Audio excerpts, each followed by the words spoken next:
Hari ini Presiden Jokowi melantik 3 menteri, 1 wakil menteri, dan beberapa kepala badan di Istana Negara Jakarta. Sejumlah menteri dilantik Presiden Jokowi pagi ini. Mereka adalah Menkumham, Menteri SDM, Menteri Investasi, sekaligus Kepala BKPM dan tambahan Wakil Menteri Kominfo. Presiden juga melantik Kepala Badan Gizi Nasional, Kepala Kantor Komunikasi Kepresidenan, serta Kepala Badan Pengawas Obat dan Makanan.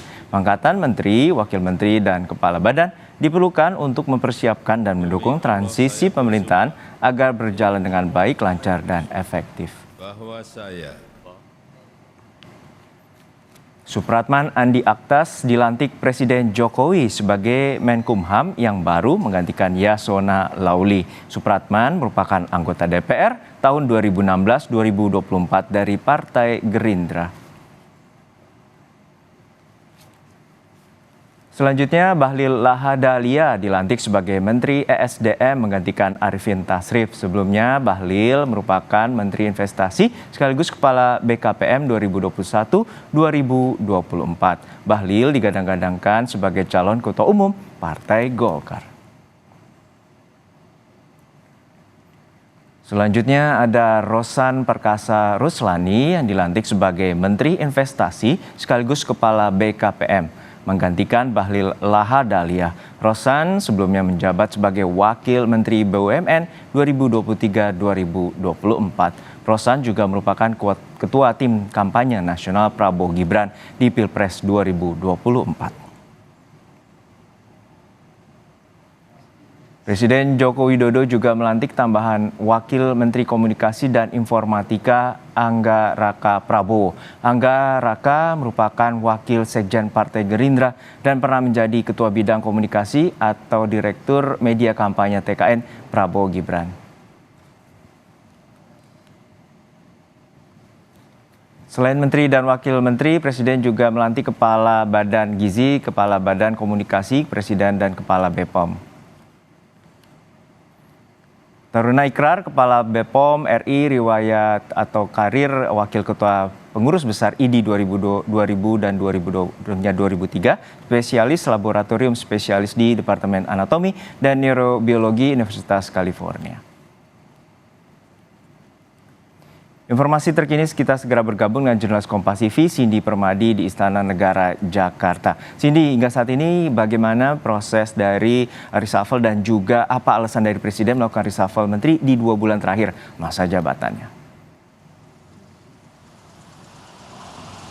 Iya Juno, kalau untuk pelantikan sudah selesai. Tapi kalau soal alasan yang kami cermati, setidaknya ada 3 alasan yang sangat terbuka kemungkinan menjadi dalih dibalik reshuffle di 2 bulan terakhir menjelang berakhirnya masa pemerintahan Joko Widodo dan Ma'ruf Amin. Yang pertama adalah soal transisi dan sinkronisasi dari pemerintahan Jokowi Ma'ruf menuju ke Presiden terpilih, Wapres terpilih Prabowo Subianto dan Gibran Rakabuming Raka. Soal ini memang sudah dikonfirmasi langsung oleh Istana bahwa reshuffle dilakukan untuk percepatan transisi, juga diperkuat lagi oleh pernyataan dari Ketua Harian DPP Partai Gerindra pagi tadi yang menjawab bahwa dari hasil kajian bahwa memang dibutuhkan adanya penempatan orang-orang tertentu pada posisi-posisi tertentu untuk mempermudah atau mempermulus proses transisi.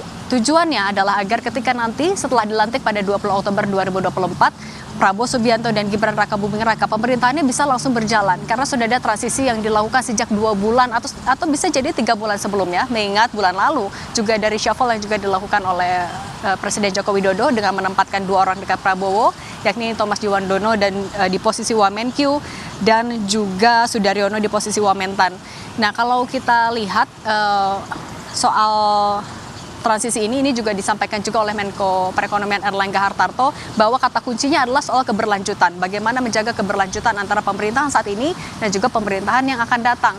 Ini juga bisa kita lihat dari komposisi menteri yang dilantik pada hari ini. Misalnya dengan adanya 2 badan baru yang dilantik ada Kepala Badan Gizi Nasional, ini adalah badan yang memang baru dibentuk oleh Presiden Jokowi pada 15 Agustus lalu, diteken lewat Perpres, yang tujuannya adalah memang untuk mengatur gizi bagi peserta didik, balita, ibu menyusui, dan juga ibu hamil, yang kita tahu sebenarnya ini berkaitan dengan program prioritas dari Presiden terpilih Prabowo Subianto dan juga Gibran Rakabuming Raka. Kemudian kalau kita melihat juga tentu alasan yang kedua karena kita tahu menteri adalah jabatan politik sehingga alasan politik di baliknya tidak bisa kita pungkiri juga.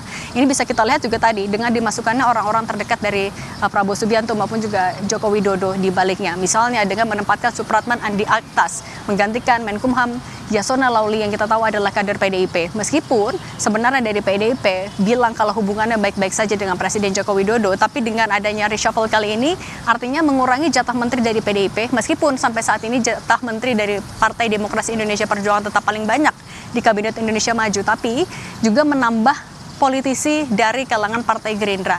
Nah, kemudian yang ketiga adalah soal hak prerogatif. Tentu saja Presiden Joko Widodo sebagai presiden yang masih menjabat sampai Oktober nanti punya hak prerogatif yang melekat, hak konstitusi yang melekat untuk melakukan reshuffle kapan saja. Ini juga sempat disinggung oleh Jokowi pada pekan lalu bahwa ia masih punya hak prerogatif dan soal perombakan bisa dilakukan kapan saja. Nah, tadi juga sempat kami tanyakan ke beberapa orang bagaimana menjawab kritikan, menjawab kekhawatiran bahwa pemerintahan tidak akan berjalan efektif apabila ada perombakan di 2 bulan terakhir.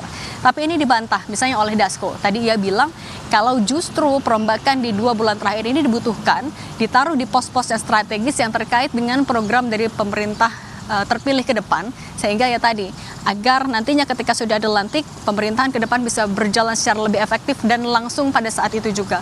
Begitu juga Rosan misalnya yang dia bilang mau dilantik kapanpun 2 bulan atau bahkan lebih sempit dari itu waktunya, ia akan tetap siap menjalani amanah yang ditugaskan. Memang ada kabar bahwa orang-orang yang dilantik pada hari ini sebenarnya adalah orang-orang yang nantinya juga akan menjabat di pemerintahan atau di kabinet Prabowo Subianto dan Gibran Rakabuming Raka. Memang tidak dijawab secara jelas, hanya dijawab bahwa ya itu nanti adalah hak prerogatif dari presiden terpilih. Tapi nanti kita akan sama-sama lihat apakah betul bahwa demi menjaga transisi ini orang-orang yang akan ditugaskan pada pemerintahan ke depan adalah orang-orang yang saat ini sudah mulai dilakukan atau dilantik sebagai menteri untuk mempermudah proses transisi menuju ke pemerintahan selanjutnya, Juno. Baik, terima kasih atas laporan lengkap Anda, jurnalis Kompas TV, Cindy Permadi dari Istana Negara, Jakarta.